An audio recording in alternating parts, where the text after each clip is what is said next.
जय श्री सीताराम जी की। श्री रामचंद्र जी के वचन सुनकर मुनि विशिष्ट ने कहा, भरत के प्रेम ने मेरे विचारों को रहने नहीं दिया। इस कारण मैं बार बार कहता हूँ कि मेरी बुद्धि भरत की भक्ति के वश में हो गई है। मेरी समझ में तो भरत की रुचि देखकर जो कुछ भी आप करें वही शुभ होगा। इसमें शिव जी साक्षी है। पहले भरत जी की प्रार्थना सुनिए, फिर विचार कीजिए, तब साधु मत, लोक मत, राजनीति और शास्त्रों के अनुसार कार्य कीजिए। भरत पर गुरु जी का प्रेम देखकर श्री राम जी के हृदय में बड़ा आनंद हुआ। भरत को धर्म धुरंधर और तन मन और वचन से अपना सेवक जान गुरु जी की आज्ञा के अनुसार रामचंद्र जी मधुर, कोमल और मंगलमय वचन बोले। हे नाथ, आपकी सौगंध और पिताजी के चरणों की दुहाई है, जगत में भरत के समान भाई नहीं हुआ है। जो गुरु के चरण कमलों के प्रेमी हैं, वे लोक वेद के अनुसार बड़े ही भाग्यवान होते हैं। फिर जिस पर आपका ऐसा स्नेह है, उस भरत के भाग्य की बड़ाई भला कौन कर सकता है। छोटा भाई जानकर मुंह पर बड़ाई करते हुए मेरी बुद्धि सकुचाती है। जो कुछ भरत जी ने कहा वही करने में भला होगा।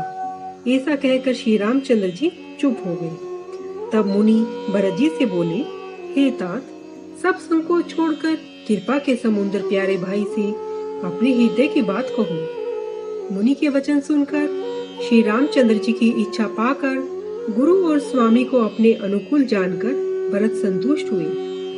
सारा भार अपने ही ऊपर जानकर कुछ कहने से पहले विचार करने लगे। शरीर से पुलकित हो सभा में खड़े हो गए। कमल नेत्रों में प्रेम अश्रु भर आए। वे बोले, मेरा कहना तो मुनिनाथ ने निभा दिया, इससे अधिक मैं क्या कहूँ। मैं अपने स्वामी के स्वभाव को जानता हूँ। वे किसी अपराधी का पर भी कोप नहीं करते और मुझ पर तो उनकी विशेष कृपा और स्नेह है। खेलते समय भी क्रोध नहीं करते। मैंने लड़कपन से ही उनका साथ नहीं छोड़ा। उन्होंने कभी मेरा मन नहीं तोड़ा। प्रभु की कृपा की रीति को मैंने हृदय में पहचाना है। खेल में हार जाने पर भी वे मुझे जिता देते थे। मैंने भी स्नेह और संकोच के वश कभी अपना मुंह नहीं खोला।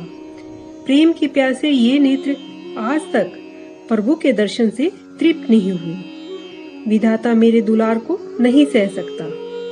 उसने माता के बहाने भेद डाल दिया, परंतु यह कहना आज शोभा नहीं देता, क्योंकि अपनी समझ से श्रेष्ठ और पवित्र कौन हुआ है। माता खोटी है और मैं साधु और सुकर्मी हूँ। ऐसा मन में लाना भी करोड़ों कुचालों के समान है। क्या कोंदों की बाली में अच्छे चावल फल सकते हैं? क्या काली धोंधी में मोती पैदा हो सकते हैं? सौपन में भी किसी के दोष का लेश मात्र भी नहीं। मेरा अभाग्य ही अथाह समुंदर है। मैंने अपने पापों का परिणाम समझे बिना माता को टेढ़े वचन कहकर वृथा ही जलाया है। मैं अपने हृदय में सब ओर खोज कर थक गया हूँ। एक प्रकार से ही मेरा भला है, वह ऐसे कि गुरुदेव सर्वसमर्थ और श्री राम जी मेरे प्रभु हैं। इसी से मुझे परिणाम भला जान पड़ता है।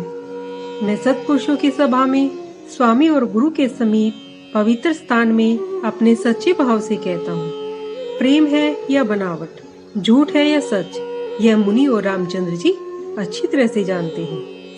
प्रेम और प्रण की रक्षा के लिए महाराजा का मरण और माता की कुमति का सब जगत साक्षी है। व्याकुल माताओं की ओर देखा नहीं जाता।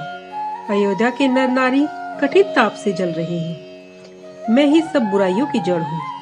यह सुनकर और समझकर ही सब दुख सह रहा हूँ। श्री रघुनाथ जी मुनि वेश धारण कर लक्ष्मण जी व सीता के साथ बिना जूते ही पैदल वन को गए हैं। यह सुनकर शिव जी साक्षी हैं।